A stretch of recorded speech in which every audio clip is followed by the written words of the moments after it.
អាយ៉ាដូចជាតណងមែនតើដាច់ទៅហើយម៉ាយូលូចាក់មកស្ដាំនៅលយណាឲ្យឌូអេឆ្វេងស៊ីនកាប់ចូលកណ្ដាឱកាសគ្រាប់បាល់ហ្គោល1-0 38នាទីទីបំផុតប៉ារីសបំបែកភាពស្ងប់ស្ងាត់បានហើយអូយបាទអ្នកទាត់បញ្ចូលទីនោះគឺ Kvicha Kvaratskhelia បាទអត់សូវហ៊ានហូរទេបងប្អូនដោយសារតែអត់មានអារម្មណ៍សុបាយជាមួយទេបាទប្រទេសពងជួបទុកចឹងខ្ញុំក្នុងនាមជាប្រជាជនក៏ជួបទុកដែរអញ្ចឹង1-0ល្អមែនតើមិនដែរបងប្អូនមិនដែរអែមហ៎បាទទស្សនាចង្វាក់នៃការលេងម្ដងទៀតរបស់ប៉ារីសនេះបាទឱកាសចេញពីម៉ាយូលូឲ្យមកស្ដាំឌូអេនេះបាទបោះឲ្យស្អាតណាស់ឌូអេហើយឌូអេបាជូនចាក់ចូលក្នុងនេះដូរចាប់ដាក់អញ្ចឹងបងប្អូននេះបាទប៉ះដៃអ្នកចាំទីម៉ាន់តិចមកចំជើងរបស់ Kvicha បាទតសើនេះអាស៊ីសនឹងឯងគ្រាប់បាល់ដែលខ្សែប្រយុទ្ធអាចរកបាននោះគឺដោយសារតែកាត់ចេញពីការបជូនល្អបែបនេះនឹងឯងបាទអញ្ចឹងខ្ញុំបាទបាកូនត្រេនរួមទាំងក្រុមការងារ CSB Sport របស់ពួកយើងទាំងមូលវិលត្រឡប់មកជួបបងប្អូនយើងសារជាថ្មីម្ដងទៀតហើយក៏សួស្ដីក៏ដូចជាជម្រាបសួរស្វាគមន៍ទៅកាន់បងប្អូនយើងទាំងអស់គ្នាផងដែរអញ្ចឹងសម្រាប់ថ្ងៃនេះយើងពំនាំមកជូននៅជំនួបនៃការប្រកួតបាល់ទាត់ដែលជាការជួបគ្នារវាងក្រុម Paris Saint-Germain ឬក៏បងប្អូនយើងស្គាល់ថា PSG ហ្នឹងបាទគេប្រកួតជាមួយនឹងក្លឹប Flamengo ហើយការប្រកួតនេះគឺជាការប្រកួតវគ្គផ្ដាច់ព្រាត់នៅក្នុងពានរង្វាន់ FIFA Intercontinental Cup ឆ្នាំ2025ដែលការប្រកួតនេះផងដែរធ្វើឡើងនៅឯប្រទេសកាតាបងប្អូនយើងអញ្ចឹងយើងចាំមើលទាំងអស់គ្នាមើលថាតើរវាងក្រុមទាំងពីរបាទ Paris Saint-Germain មកពីប្រទេសបារាំងជាមួយនឹង Flamengo ដែលតំណាងមកពីប្រទេសប្រេស៊ីលថាតើរវាងក្រុមទាំងពីរនេះក្រុមមួយណានឹងក្លាយជាម្ចាស់ជើងឯកនៅក្នុងយប់នេះខណៈដែលការប្រកួតនឹងលេងនាវេលាម៉ោង 12:00 នាទីរំលងអាត្រៀតមកនៅក្នុងប្រទេសកម្ពុជារបស់យើងឈានចូលព្រឹកថ្ងៃទី18ខែធ្នូឆ្នាំ2025ផងដែរយើងឃើញថាកីឡាកររបស់ក្រុមទាំងពីរបានធ្វើដំណើរដើរចូលមកកាន់ទីលាននៃការប្រកួតរបស់យើងរួចរាល់ហើយបងប្អូនទាំងគ្នាចុះមិនអង្គុយមើលចាំគេបង្ហាញ line up គេអត់បង្ហាញមកបងប្អូនយើងអូបាទចប់បាត់ហើយបាទការប្រកួតនេះតោះឥឡូវយើងបាច់ចាំបាច់គេបង្ហាញទេខ្ញុំជម្រាបជូនឲ្យបងប្អូនយើងបានដឹងត្រួស11អ្នកដំបងរបស់ប៉ារីសថ្ងៃនេះមានអ្នកចាំទី Safano បាទការពារដាក់4អ្នកខាងក្រោមមាន Nuno Mendes William Pacho Marquinhos ដែលជាប្រធានក្រុមជាមួយនឹង Zari Amri ហើយបំរើ3អ្នកមាន Fabian Ruiz មាន Vitinha មាន João Neves គណៈពេលដែលប្រយុទ្ធ3អ្នកខាងលើមាន Dizer Due Kvicha Kvaratskhelia ជាមួយនឹងកាង Inli ជាមួយនឹងប្រព័ន្ធលេខ433ក្រោមការដឹកនាំរបស់គ្រូបង្វឹកលោក Luis Enrique បាទអញ្ចឹងឃើញថាដាក់មកពេញសាច់ល្អណាស់បងប្អូនបាទសម្រាប់ប៉ារីសថ្ងៃនេះឥឡូវយើងងាកទៅមើល11អ្នកដំបងរបស់ក្រុម Flamengo វិញម្ដងមានអ្នកចាំទី Barrosi ការពារ4អ្នកខាងក្រោមមាន Varela មាន Ortiz បាទ Pereira ជាមួយនឹង Sandro បំរើការពារ2អ្នកមាន Polga ចាប់ដៃគូជាមួយនឹង Jorginho បំរើប្រយុទ្ធ3អ្នកមាន Plata មាន Anachita ជាមួយនឹង Garascal ហើយខាងលើប្រយុទ្ធម្នាក់ប្រធានក្រុមគឺបាទ Henrique បាទប្រព័ន្ធលេខគឺ4-2-3-1សម្រាប់ Flamengo ក្រោមការដឹកនាំរបស់គ្រូបង្វឹកលោក Philip Luis បាទអញ្ចឹងក៏មិនអន់ដែរបើ Flamengo មកពីប្រេស៊ីលថ្ងៃនេះគេដាក់មកពេញសាច់ល្អមែនតែនពី Red បាទសួស្ដីដូចគ្នាតោះឱកាសដំបងបាល់ free kick របស់ប៉ារីសលើកដើរឲ្យទាត់មួយជើស្ដាមអាយយអាមកចេះបាល់នេះអូយអត់ចូលផងរបស់យោចៅណេវែងបាទឃើញប៉ោងសណាញ់ទីស្មានតចូលបងប្អូនបើអត់ចូលទេកន្លែងនេះបាទមកជើងស្ដាំលើក free kick នេះស្អាតណាស់បាទលើកទៅពី Vitinha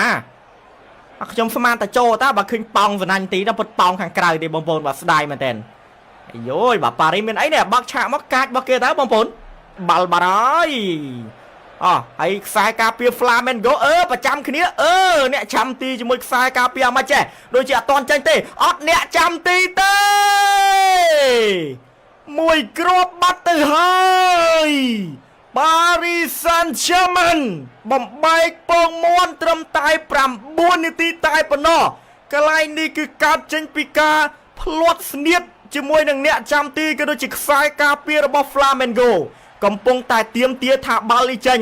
កំពុងតែទៀមទាថាបាល់នេះចេញប៉ុន្តែលោកអាញាកដាខ្សែបន្ទាត់ហាក់បីដូចជាមិនខ្វាយខ្វល់តាក់ទងនឹងចំណុចនេះនោះទេហើយយោបងប្អូនយើង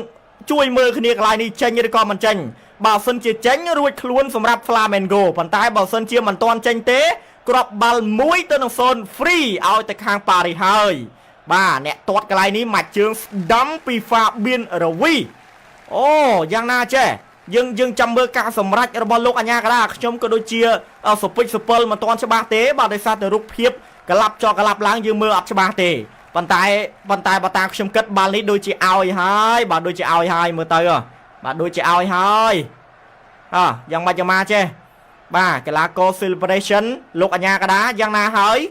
ចូលឬក៏មិនចូលលោកគ្រូ check VR ឲ្យដាច់ស្រេចកុំឲ្យមានមន្ទិលសង្ស័យរៀងខ្លួនកាត់ក្តីគឺត្រូវកាត់ក្តីដោយយុត្តិធម៌អត់មានកាត់ក្តីអយុត្តិធម៌ដូចពួកអាចោសៀមវារៀបចំ SEA Games ទេរៀបចំ SEA Games និយាយពីថាបាល់នេះចេញឬក៏មិនចេញទេបាទ SEA Games នៅប្រទេសចៅឈ្លានពានហ្នឹងដូចជាទទួលរងនូវភាពអយុត្តិធម៌ច្រើនមែនតើបាទឡើង 3-4 ករណីអី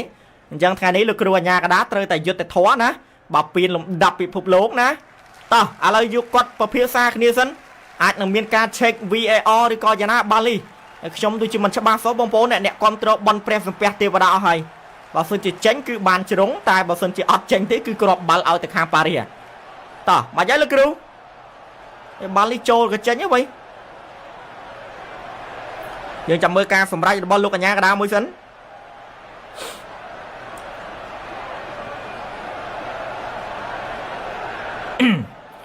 អូបងប្អូនហើយបាល់នេះគឺដកគ្រាប់វិញបាត់ហើយបាល់នេះចេញបាត់ហើយអញ្ចឹងបាល់នេះចេញអញ្ចឹងអាគ្រាប់បាល់មិនដកវិញហើយបាទអញ្ចឹងគឺឲ្យបាល់ជ្រុងទៅកាន់ប៉ារីសទាត់វិញគ្រាន់បើឯងចេះលោកអាញាកដាគាត់យុទ្ធធរអត់ដូចពួកក្បាញ់យកនៅប្រទេសចៅណាហើយម៉ាយូលូចាក់មកស្ដាំនៅលយណាឲ្យឌូអេឆ្វេងស៊ីនកាត់ចូលកណ្ដាលឱកាសគ្រាប់បាល់ Goal 1-0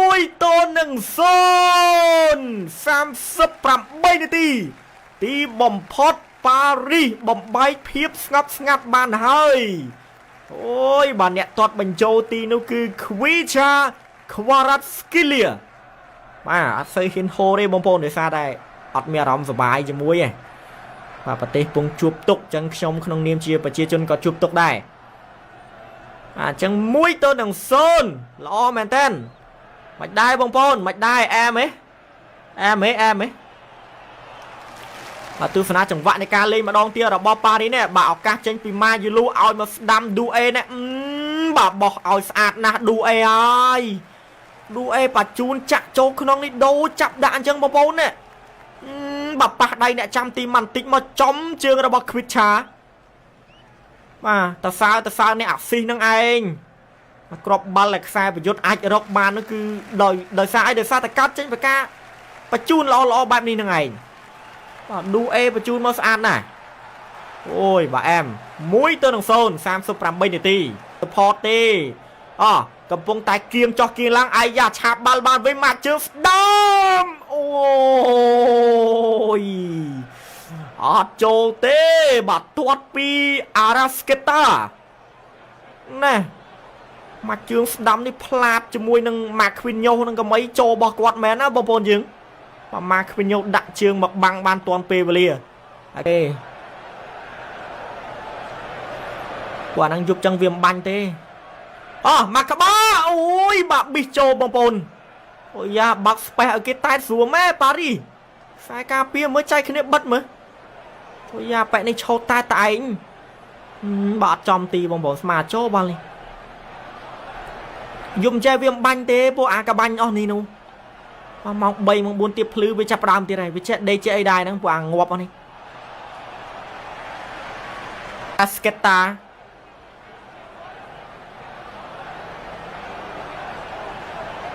បាល់នេះពេងទីបាត់ហើយបងប្អូនអើយគ្មានទេលោកគ្រូអាញាកដាស្រួលបួនណាកាត់ក្តីប្រកបដោយភាពសុក្រិតយុត្តិធម៌ណាហាមដូចពួកអាចោសៀមរៀបចំ SEA Games អូខេបាទចឹងលោកអាញាកដាសម្រាប់ផ្ដល់បាល់ពេណាំងទីឲ្យទៅកាន់ក្រុម Flamengo ជាផ្លូវការកំហុសខ្សែការពារប្រធានក្រុម Marquinhos តាក់ជើង Arrascaeta ឲ្យដួលនៅក្នុងប្រអប់គ្រោះថ្នាក់អូឡាប់បាត់ហើយបងប្អូនហើយអ្នកវាយឡាប់បាត់ហើយចប់បាត់ហើយបាល់នេះអញ្ចឹងបាល់នេះបើសិនជាតាមបានមួយស្មើអានេះអាចចូលទម្រង់over ណែបាទចូលទម្រង់ over អ្នក under ភ័យខ្លួនណាហើយយើងចាំមើលសិនកន្លែងនេះថាតើ Flamengo គេអាចសុទ្ធពេងទីចអត់មើលទៅបើសិនជាមួយស្មើគឺប៉ារីលេងវិញហើយបាទប៉ារីលេងវិញហើយតោះអញ្ចឹងត្រៀមអ្នកតាត់នោះគឺអ្នកណាគេអូយ៉ាបាទអ្នកគ្រប់ត្រូល Flamengo នេះមានអ្នកខ្លះយំផងបាត់ហើយអ៊ំប្រុសនេះបនព្រះសំពះទេវតាស្រក់ទឹកភ្នែកបាត់ហើយអញ្ចឹងអ្នកតាត់គឺ Arrascaeta ផ្ទាល់តែម្ដងចូលឬក៏មិនចូលបងប្អូនគ្រាប់បាល់តាមស្មាររបស់ Flamengo នាទីទី62ទៅឲ្យកន្លែងនេះមួយជើងស្ដាំចូល1-1 អបអសាតូទៅកាន់ក្រុម Flamengo ដែលអាចទាត់បាល់11ម៉ែត្របញ្ចូលទីហើយក៏តាមស្មើបានសម្រេចទៅកាន់ Paris Saint-Germain នៅនាទីទី62អ្នកទាត់ចូលនេះគឺកីឡាករលេខ21ចូល Ginyo បងប្អូនអធិស្ឋានមិនខ្ញុំស្មានតែលេខ10 Arrascaeta អញ្ចឹងមិនមែន Arrascaeta ទេគឺចូល Ginyo 1-1 បាត់ទៅហើយអូយបាទអ្នកវាយអ្នក under ភ័យឥឡូវអ្នក over មានសង្ឃឹមហ่ะគ្នាយើង over មានសង្ឃឹមហ่ะ over មានសង្ឃឹមហើយ admin នេះវាយកន្លះគ្រាប់គេឯងដែរណាអាវាយតង់ទី1មិនអស់ចិត្តទេមកវាយតង់ទី2ទៀតគាត់ថា Paris VC ថៃមិនអីឥឡូវ Flamengo ដាក់វិញចាប់បាត់ហើយយកក៏ទៅតន់កំពុងតែសម្លឹងគ្នាឲ្យ Due កុំឲ្យខូចទៀតអាប្អូន Due ទៀតទាត់ស្ដាំអើយស្រាបពេកអាប្អូនណា Due នេះប្អូនខ្ញុំណាបាទអញ្ចឹងខ្ញុំហៅអាប្អូនបានDue នេះតែ17 18ទេបាទខ្ញុំ21ឆ្នាំហើយអញ្ចឹងខ្ញុំហៅអាបានអាប្អូនយើងមិនហៅអាដាច់ខ្សែទេយើងហៅអាប្អូនចេះក៏បានដែរតាតោះឱកាសរបស់ប៉ារីទៅហើយ Nuno Mendes ទម្លាក់ឲ្យមកជើងពី Dembele អូយម៉ែអើយបាល់នេះ offside ហើយយ៉ាងណាមិញខ្សែការពារជាមួយនឹងអ្នកចាំទីរបស់ Flamengo នោះសហការគ្នារីករាយមែនទែនបិទ Dembele បិទ Mendes គ្មានឲ្យទាត់បានមកជើងនេះគ្នាយើងហើយអូយអើយបាល់អញ្ចឹងទាត់អត់ចូលអើយ Dembele offside Mendes កន្លែងនេះឯងអញ្ចឹងមិញ Dembele គាត់ដូរជំនួសទៅបាត់ហើយដាច់ទៅបាត់ហើយឱកាសរបស់ Flamengo ទៅហើយបាល់នេះ Flamengo ទាត់ស្ដាំអត់ចូលទេខុសគោលដៅអូអញហើយសង្ស័យមិនស៊ីគេស៊ីវិញសង្ស័យបាទនេះអត់ស៊ីគេស៊ីវិញមើលទៅមកដាច់មកប្រើមកនេះចង់បុកពោះដែរគ្នាយើងនេះអាលិញត្មងបាល់ counter របស់ Flamengo ជើងញាប់ឆ្មិញ2 3អ្នកតាមមិនចង់តន់ទេណាសំណាងហើយអ្នកសុតនោះគាត់សុតទៅបុកជាមួយZari Amri ចេញក្រៅណាMarquinhos បើបុក Marquinhos ចេញក្រៅសម្រាប់ខាង Flamengo ចាក់បាល់វែងឲ្យរត់កន្លែងនេះមួយស្មើទៅមកជើងឆ្វេងបាល់ឡើងទៅលើផុតអាប៉ែនេះទាញ control បច្ចេកទេសស្អាតពេកតែទាត់អត់កើតបើទាត់កើតមួយទៀតអាលាយបាត់ហើយបាល់នេះ 2-1 បាត់ហើយបាទ Bruno Henrique បាក់ខ្សែប្រយុទ្ធលេខ27របស់ Flamengo សក់លយមកកីឡាករនេះសក់លយគេចូលចិត្តញ៉ាំទៅចុងម៉ោងដែរហ្នឹងតោះវិទ្យាលេងខ្លីៗឲ្យមកកាន់បាកូឡាទម្លាក់ឲ្យវិទ្យាជាន់មួយរកអេឡង់លើកចូលក្នុងឱកាសអ្នកចាំទីដល់សបាល់កឹបមួយ Dembele កាត់បន្ថែមអូហូយបាក់ប៊ីទៅហើយបងប្អូន Marquinhos ប៊ីខ្លាចជា hero ស្ដារមុខមាត់របស់ខ្លួនវិញ ណែបើទូសនារូបភាពអាសាទៀតនេះសបបាល់មកដល់ Dembele កឹបមួយហើយក៏កាត់មកឲ្យ Marquinhos អាមិនបានទាត់អញ្ចឹង Marquinhos ជួយតែម៉ាណាយអើយប៉ះតាបាត់អាប្រអប់ជើងនឹងចូលបាត់ហើយបាល់នេះនោះអូអញ្ចឹងមកថាថ្ងៃនេះគឺវាសនាចាមកមិនឲ្យ Marquinhos ខ្លាចជា hero មែនណាគាត់នឹងឯងជាអ្នកធ្វើឲ្យគេបានពេលនឹងទីហើយគាត់នឹងឯងក៏ប៊ីនឹងខ្លាចជា hero ស្រេចស្រង់ក្រុមប៉ុន្តែគាត់ទាត់អត់ត្រូវបាល់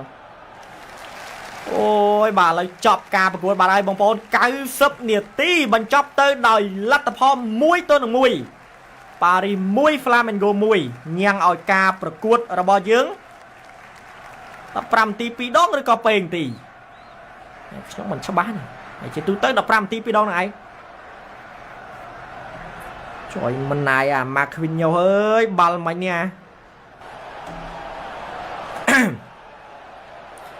តោះបងប្អូនបាទចឹងការប្រកួតរបស់យើងបន្តបាទទៅវគ្គ15នាទី2ដងបាទគិតទៅប៉ារីលេងមកក្បាច់នេះគឺកប់សេរីមកបងប្អូនយើងកាត់ចូលកដាអ្នកណាបន្ថែមអត់មានអ្នកបន្ថែមទេអញ្ចឹងបានថាប្រយុទ្ធនៅពេលដែលទៅប៉ារីអត់មានអ្នកជួយគ្នាទេឥឡូវ Dembele កាត់ចូលវិញម្ដងបាទអត់ផុតខ្សែការពារទៅទៀតអញ្ចឹងបានបាល់ជ្រុងបន្តបាទទៅកាន់ក្រុមប៉ារី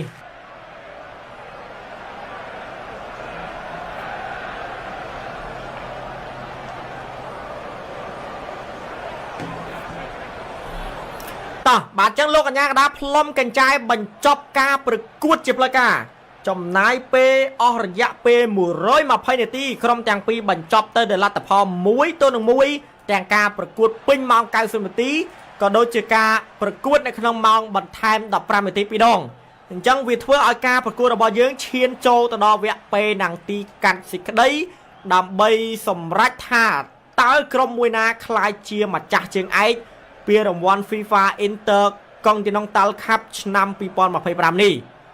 វគ្គពេលទាំងទីនេះខ្ញុំហ៊ាននិយាយថា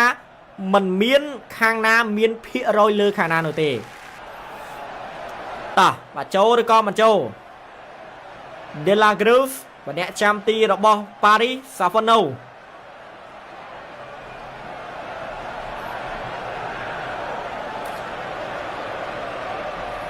បង under 3ម៉ានគ្រាប់បងដាច់ under ឆ្នើបាល់នេះមួយស្មើនឹងមានអី2គ្រាប់ហ្នឹង under 3តើតិចជាង3គ្រាប់អូខេតោះ De La Cruz ដាក់បាល់ឲ្យចំទីតាំងមួយអ្នកចាំទី Savano របស់ Paris អ្នកគ្រប់ត្រូលមើលកំពុងតែស្មងស្មាតដាក់អារម្មណ៍ជាមួយនឹងការទាត់មិនហ៊ានប្រព្រឹត្តភ្នែកទេគ្រាប់បាល់របស់ Flamengo ចូលឬក៏មិនចូល De La Cruz មួយជើងស្ដាំចូល1-0ល្អមែនតើអូយបាទអ៊ំពូនេះសប្បាយច្រើនណាបាទ fan ខាងក្រុម Flamengo នេះ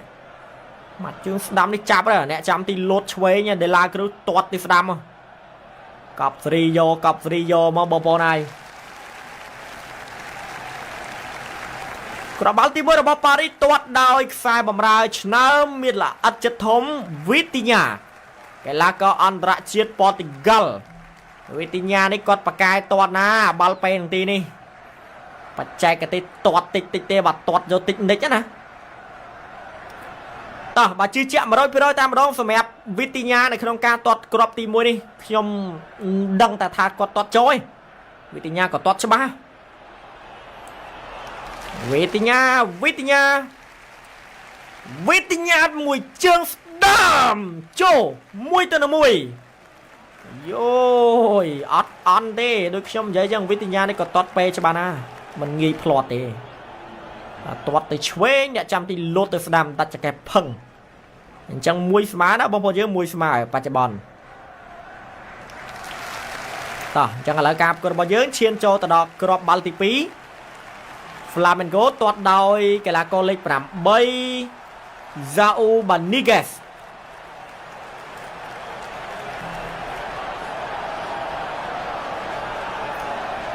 បាទចូលឬក៏មិនចូលមើលទៅបាទ Zao Banigues សាអូនីហ្គេទាត់ចូលឬក៏មិនចូលក្របបាល់ទី2របស់ Flamengo នីហ្គេទាត់ទៅកន្លែងនេះអត់ចូលទេអូសាហ្វាណូសាវបានអាយ៉ាបើគាត់ទាត់ទៅឆ្វេងបើសាហ្វាណូដឹងខ្យល់បាល់បើលោតទៅចំទីតាំងដែលគាត់ទាត់បាទអញ្ចឹងឱកាសនាំមកអីសម្រាប់ប៉ារីបើសិនជាទាត់ចូលក្របបាល់ទី2នេះណាតែល្អមែនតើបើសាហ្វាណូនៅប៉ារីនេះគាត់តតណៃពីដូណារ៉ូម៉ាក៏ទៅមែនស៊ីធីក្របបាល់ទី2របស់ប៉ារីទាត់ដោយអូសមែនដេមបេលេអេឡង់ជើងស្ដាមអត់ចូលដូចគ្នាអូយដេមបេលេអូយឱកាសក្របបាល់នាំមុខបាយជាធ្វើឲ្យខកខានទៅវិញណាទាត់នេះទាត់សំដៃហ្មងទាត់ឡើងលើហ្មងដេមបេលេនេះបាទអញ្ចឹង2គ្រាប់ចូល1អត់ចូល1ដូចគ្នាចាប់ហើយត្រូវនាំមុខឲ្យអត់ទៀតគិតទៅប៉ារីសអញ្ចឹងមែនណាសង្ស័យពៀននេះសង្ស័យអត់តោះក្របបាល់ទី3របស់ Flamengo ទាត់ដោយខ្សែប្រយុទ្ធលេខ9 Pedro ចូលឬក៏មិនចូល Pedro ក្របបាល់ទី3ណាតោះ Pedro ឲ្យឡងជើងស្ដាំ Pedro អាស្ទាយទ្រាំជើងសេះអាស្ទាយលោតសេះដូច Bruno ទាត់អត់ចូលអ្នកចាំទី Safano ចាប់បានអូបាក់កន្លែងនេះដូចជា Safano លោតមុនទៀតណាបាល់នេះអាចនឹងទាត់មួយសារទៀតបងប្អូន Safano ដូចជាគាត់លោតមុនគេទាត់អញ្ចឹងបាល់នេះមិនចេះមកអាចនឹងទាត់សារថ្មីទេបាទសម្រាប់លោកអញ្ញាកដាសម្រាប់បែបណាជាមួយនឹង Pedro តោះកំពុងតែពិភាក្សាគ្នាមួយសិនបាល់នេះអាចនឹងទាត់សារថ្មីព្រោះថា Safano ដូចជាគាត់លោតមុនអញ្ចឹងបាល់នេះឲ្យទាត់សារថ្មីបងប្អូនឲ្យទាត់សារថ្មីសម្រាប់ក្រុម Flamengo មិននេះ Safano អ្នកចាំទីរបស់ Paris គាត់ទាត់មុនគាត់លោតមុនបាទគាត់លោតមុនគេទាត់តោះអត់ទេលោកអញ្ញាកដាឲ្យបាល់នេះអញ្ចឹងអត់មានការលោតមុនទេបើគឺគាត់លោតត្រូវរបស់គាត់ហើយបើសម្រាប់ Safano អញ្ចឹងក្របបាល់ទី3របស់ Flamengo អត់ចូលទេបងប្អូនអត់ចូលទេ Pedro ទាត់អត់ចូលទេឥឡូវយើងងាកមកមើលក្របបាល់ទី3របស់ Paris វិញម្ដងបាទទាត់ដោយ Nuno Mendes តោះឱកាសនាំមុខសារជាថ្មីមើលចេះអត់ Mendes ចេះអត់ Mendes តោះ Mendes ទាត់ឆ្វេងបាទ4នាក់ដំបងអត់មានតែគេទាត់ឆ្វេងទេ Mendes មួយជើងឆ្វេងចូល2-1នាំមុខទៅកាន់ក្រុម Flamengo សម្រាប់ Paris ឲ្យវាអញ្ចឹងឡើងមកទាត់បាល់ឲ្យផឹងអញ្ចឹងមកអញ្ចឹង3គ្រាប់ Paris ចូល2 Flamengo ចូល1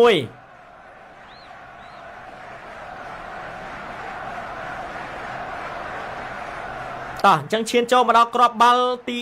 4របស់ Flamengo ទាត់ដោយកីឡាករលេខ11ខ្សែប្រយុទ្ធ Everton មែន Everton នេះបងប្អូនលេខ4ខ្សែការពារគាត់មានឈ្មោះថា Balio Pereira តោះ Pereira ជើងឆ្វេងដូចគ្នាទាត់អត់ចូលទេអូយគ្រាប់បាល់ទី4ក៏នៅតែទាត់មិនចូលអញ្ចឹងមកគ្រាប់នេះចប់សពគ្រប់ហើយ Safano លៀនដាត់ឌឺមួយទៀតចយយាយ Super Cell តែម្ដងអញ្ចឹងមកគ្រាប់នេះចប់សពគ្រប់ហើយបងប្អូនបាទ Pereira ទាត់អីអញ្ចឹងម៉ែទាត់ចំកដារបស់ Safano គ្មានព្រួយហក់ទេបងប្អូនគេទាត់ឲ្យចាប់ត្មងហ្នឹងអត់ចង់បដាច់ចកេះ Safano បដាច់មានបានអីតោះគ្រាប់បាល់ទី4គ្រាប់សម្លាប់របស់ Paris បើចូលមកគ្រាប់នេះគឺចប់សពគ្រប់ហើយណាបាទអ្នកទាត់នោះគឺ Bradley Barcola គ្រាប់បាល់ទី4របស់ Paris Barcola ទាត់អត់ចូលដូចគ្នា អូយឱកាសលើកពៀនត្រូវបានរំលងផុតទៀតបាត់ទៅហើយអូយបាកូឡាអាមិនបានទាត់អញ្ចឹងអញ្ចឹងគឺ 2-1 ដដែលបងប្អូន 2-1 ដដែលឥឡូវឈានចូលដល់គ្រាប់បាល់ទី 5 ក្តីសង្ឃឹមនៅតែមានសម្រាប់ក្រុម Flamengo អញ្ចឹងបើសិនជា Flamengo ទាត់ចូលអាហ្នឹងយើងតទៀតបើសិនជាប៉ារីទាត់ចូលប៉ារីឈ្នះដដែលអញ្ចឹងតម្រូវឲ្យគ្រាប់បាល់នេះគឺត្រូវតែចូលដាច់ខាតសម្រាប់ Flamengo តោះលេខ 7 បាក់ខ្សែប្រយុទ្ធកីឡាករលវីអារ៉ាត់ជូលវីអារ៉ាត់ជូមួយជើងមិនចូលទេអូយអញអើយអញ្ចឹងគឺចប់ជាផ្លូវការ